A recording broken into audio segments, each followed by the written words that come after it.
আসসালামু আলাইকুম and welcome to the Faran's notes channel. So আজকের ভিডিওতে আমি তোমাদের সাথে কথা বলবো ইতোমধ্যে যে এসএসসি 2022-এর রুটিন প্রকাশিত হলো, যেটা হচ্ছে 15 সেপ্টেম্বর থেকে তোমাদের পরীক্ষা শুরু হবে। এই পরীক্ষার রুটিন পরিবর্তন করা হতে পারে কি না। ইতোমধ্যে এই বিষয় নিয়ে অনেক গুঞ্জন উঠেছে যে এই রুটিনটি পরিবর্তন করা হবে। কেন? তোমরা আসলে রুটিনটি যদি খেয়াল করো তাহলে তোমরা দেখতে পারবে যে তোমাদের এই পরীক্ষা 15 তারিখ থেকে শুরু হয়ে 1 অক্টোবরে শেষ হবে। কিন্তু 1 অক্টোবর হচ্ছে হিন্দু ধর্মাবলম্বীদের দুর্গাপূজা। তো এই বিষয় নিয়ে আজকের ভিডিওটি থাকবে যে তোমাদের রুটিন পরিবর্তন হওয়ার সম্ভাবনা কতটুকু। সো সম্পূর্ণ ভিডিওতে আমার সাথেই থাকো। যদি চ্যানেলে নতুন হয়ে থাকো তাহলে প্লিজ সাবস্ক্রাইব করে নাও এবং বেল আইকনটি অন করে নাও। সো চলো মেইন ভিডিওতে চলে যাওয়া যাক। তো তোমরা অনেকগুলো গ্রুপেই লক্ষ্য করে থাকবে যে অনেকের পোস্ট এই রুটিন নিয়ে, যে তাদের হিন্দু ধর্মাবলম্বীদের যে দুর্গাপূজা সেটা ষষ্ঠীর দিন পড়েছে তোমাদের 1 তারিখে, যেটা হচ্ছে শেষের পরীক্ষা দিন তোমাদের উচ্চতর গণিত। তো এরকম কয়েকটা পোস্ট তোমাদেরকে আমি দেখাই যে কি লেখা হয়েছে। একজন লিখেছে, দেখো, হিন্দুদের সবচেয়ে বড় ধর্মীয় উৎসব দুর্গাপূজার দিনেও এসএসসি পরীক্ষা। ষষ্ঠী পূজার দিন যদি পরীক্ষা থাকে তাহলে ওই শিক্ষার্থী আগে কি করে পরীক্ষা দিতে যাবে? পূজা উপলক্ষে যারা 2-3 দিন আগে অনেকেই গ্রামে যায় তাদের কি বিড়ম্বনা হবে না? অনতিবিলম্বে এই রুটিন পরিবর্তন করা হোক।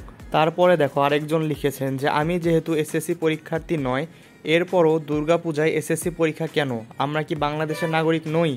শিক্ষা মন্ত্রণালয় যেন এই পরীক্ষার সময়সূচি পরিবর্তন করে জোর দাবি জানাচ্ছি। সো অনেকেই তাদের ক্ষোভ প্রকাশ করতেছে, কেননা দুর্গাপূজার কয়েকদিন আগে থেকে তারা নিজেদের গ্রামের বাসায় যাওয়া শুরু করে। যেমন ঈদের মধ্যে 1 সপ্তাহ আগে থেকেই মানুষ নিজ নিজ গ্রামের বাসায় ফিরে যায়। সো এরকম দেখা যাচ্ছে অনেকের বাসা হতে কেন্দ্র দূরে, পরীক্ষার যে কেন্দ্র, সেই কেন্দ্রতে যখন পরীক্ষা দিতে যাবে তখন যানজটের সৃষ্টি হবে। কেননা জানো, দুর্গাপূজা হিন্দু ধর্মাবলম্বীদের অনেক বড় একটা উৎসব। তো এই উৎসবেই সবাই তাদের নিজ নিজ দেশে যায়, বিভিন্ন জায়গায় মানুষ স্থানান্তরিত হয় আসলে বলতে গেলে, যেমন ঈদে হয়। সো এই বিষয়গুলোর ক্ষেত্রে যানজট সৃষ্টি হয়, যেটা অনেকের জন্যই সমস্যার সৃষ্টি করবে, যানজটের কারণে অথবা বিভিন্ন কারণে সমস্যার সৃষ্টি করবে। সো কারো যদি কেন্দ্র থেকে বাসা দূর হয় তার জন্য সমস্যা হবে। তাহলে শুধু যে হিন্দু ধর্মাবলম্বীদের সমস্যা হবে তা না, সকল শিক্ষার্থীদের সমস্যা হবে যদি যানজটের সৃষ্টি হয়। তারপরে দেখো আবার অনেকে বলছে যে আগের যে রুটিনটা দিয়েছিল ওইটাও কিন্তু, যে কুরবানির ঈদ সেটার একদিন আগে বায়োলজি পরীক্ষা শেষ হওয়ার কথা ছিল। সো অনেকে বলতেছে আমরা যদি ঈদের আগে পরীক্ষা শেষ করতে পারি তাহলে পূজায় একটা বছরই তো, পূজায় যদি 2 ঘন্টার একটা পরীক্ষা দিতে চাই তাহলে সমস্যা কি? আসলে বিভিন্ন দিক দিয়ে বিভিন্ন মতামত আসতেছে, বিভিন্নজন তাদের বিভিন্ন পয়েন্ট উপস্থাপন করতেছে, তাদের পয়েন্ট অফ ভিউ বলতেছে।